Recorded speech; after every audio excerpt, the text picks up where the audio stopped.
Okay, this is English 101, week 12, part 4, spring of 2021. I just wanted to, I tried to break this class down for you to make it as simple as possible, and that's why I gave you that 101 handout. I just wanted to point out how flexible it is, that it's possible to start your essay off with an example. Now, that's the kind of thing where if you're writing an in-class essay, where you're like sitting down, if you're planning on writing your essay all in one go and sending it, probably not a good idea to start with an example. But if you've written an essay and in the middle of your essay you have a great example, you might at the end of your paper want to be like, hey, I finished this draft, but for my second draft, I'm going to move this awesome, exciting example right to the front to catch people's attention, and then I'm going to explain why that example is worth talking about. So that's like a technique you can use. I want to point out that it's the same thing I've been teaching you. Walker's doing what I asked you to do. It's just that because Walker's a professional writer, is doing it in a fancy order. But you can do that. You can totally do that. Totally start your essay out with an example. Completely reasonable thing to do. So, so Walker tells a story about these people 200 years ago who were trapped on a boat in the middle of the ocean with very few supplies, and very few navigational equipment. And how are they getting no cell phones because it's 200 years ago? And what are they going to do? Um, so Walker says in the second paragraph, most of us have never experienced a situation as frightening as the one on which these three sailors found themselves, but we all know what it's like to be afraid. And then she says, we know how fear feels, but I'm not sure we spend enough time thinking about what our fears mean. And that's what the essay is going to be about. So now, and she's going to wait a little bit to come back to explain this example. But in the middle, she's going to go into more detail here. So let's see what she's got to say. She says, as we grow up, we're often encouraged to think of fear as a weakness, just another childish thing to discard, like baby teeth or roller skates. And I think it's no accident that we think this way. Neuroscientists have actually shown that human beings are hardwired to be optimists. Meaning, optimist is somebody who's like feels positively. Well, it'll probably work out for the best. So maybe that's why we think of fear sometimes as a danger in and of itself. Don't worry, we like to say to one another. Don't panic. In English, fear is something we conquer. It's something we fight. It's something we overcome. But what if we looked at fear in a fresh way? What if we thought of fear as an amazing act of the imagination, something that can be as profound and insightful as storytelling itself? So notice this is the same thing I tell you guys to do in your essay. She says that fear, she says, right, it's like most people in America think of fear as a weakness. Most people in America think fear is the word. You should never ever fear. Fear is bad. Don't fear. Conquer your fears. Right, and if you're worried, people go, don't worry about that. Don't be so worried about it. Don't be afraid. Don't panic. And so she says most people think this. I think those people are wrong. Let's talk about why actually fear is not something to be defeated and conquered. So you see, the same thing. She's considering objections. She's doing it in a different order. Normally, I have you guys write your essay first and then say some people might disagree with me and then go. But she's starting off. She starts off with an example, and then she starts off with here's what most people say. Fear is something to be conquered. Fear is something to be defeated. Don't ever fear. Don't worry if you're scared, people say to you. And she says, but what if maybe trying to get rid of your fear is actually a bad idea? So she's doing the same thing I ask you to do, which is coming up with examples and considering objections. It's just that she does it in an interesting order. She starts off with an example and then she immediately disagrees. She considers objections, which is fear. Most people think that fear is a good thing, and she says, no, it's bad. Sorry, most people think fear is a bad thing to be conquered or defeated, and she says, no. Maybe let's stop and think about fear, not just ignore it. One of the things that might be worth thinking about here, she says right at the beginning, as we grow up, we're encouraged to think of fear as a weakness, just another childish thing to discard like baby teeth or roller skates. And she's right. I think that's true. Most people do think of fear as a weakness, particularly Americans. We tend to sort of be like, don't be afraid, never be afraid of anything. But like, you should be afraid of some shit.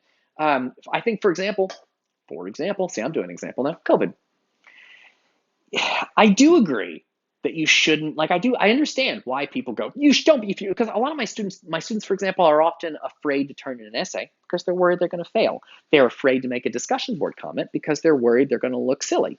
They're afraid to raise their hand in class. And I tell those students, don't be afraid. And I'm right. They shouldn't be afraid. Don't worry about it. Don't be scared. There's nothing wrong with it. It's totally fine. You can submit your essay, and even if you do bad, you get another chance at it. You can raise the grade. Anything you turn in is better than the zero you get for turning in nothing. So I tell my students all the time, don't be afraid. But sometimes people should be afraid. So, for example, during COVID, there's this pandemic disease going around America. And a lot of Americans were like, I refuse to be afraid. I will never be afraid of anything. So I won't wear a mask and I won't wash my hands because I won't live in fear. And then those people got everybody else sick and made us have to stay indoors for a long time and screwed up this entire year. Like, those people should have been afraid of coronavirus and they should have put a fucking mask on and they should have listened to scientists. But instead, they were like, I will never fear anything. Fear is bad. But like, sometimes you should probably be afraid of stuff. It's like healthy sometimes. Not a phobia is something that you're irrationally afraid of. Like, you might think your plane's going to crash, but that's very, very unlikely. But with COVID, like, you should maybe, and I'm not saying don't ever leave your home right during COVID, but put a mask on. A lot of people were like, I refuse to wear a mask. I will not be afraid. Um, okay, cool. So she's talking about a different way of thinking about fear. And I will tell you another way to think about fear. In that first sentence, she says, as we grow up, we're often encouraged to think of fear as a weakness, like fear is always bad. I can't remember what TV show or movie I got this from, but there was a TV show where someone was talking about bravery. Um, and the person had wanted to do something heroic, and they were afraid. Um, and they looked at a big hero, and they said, I bet you don't ever get afraid. And the hero says, no. The hero said, I get afraid. I just do it anyway. Right? So it's scary to run into a burning building to save somebody. Like, it's not that firemen aren't afraid of fire when they rush into a burning building to save someone. It's that they're afraid of the fire because it will kill them, maybe. They're afraid of the fire. They just run in there anyway. They're scared, but they still do the brave thing. That being brave doesn't mean not being scared. Being brave is being scared, but still doing the scary thing anyway, in spite of the fact that you're afraid. So that's a different way of looking at fear, right? One way of looking at fear is you should never be afraid, never be scared of anything. But another way of looking at bravery, so some people think bravery is when you're not afraid. But another way of looking at bravery could be when you're afraid, but you still do the dangerous thing. Both of those are two different kinds of definitions of bravery. You see that we're in the kind of Socrates realm of defining love, of trying to define bravery. There's two different ways to look at it. Okay, good. So let's see. Let's see if there's anything else in here I want to talk about. Oh, she says, most of us, neuroscientists have shown that human beings are hardwired to be optimists, meaning people try to look on the bright side.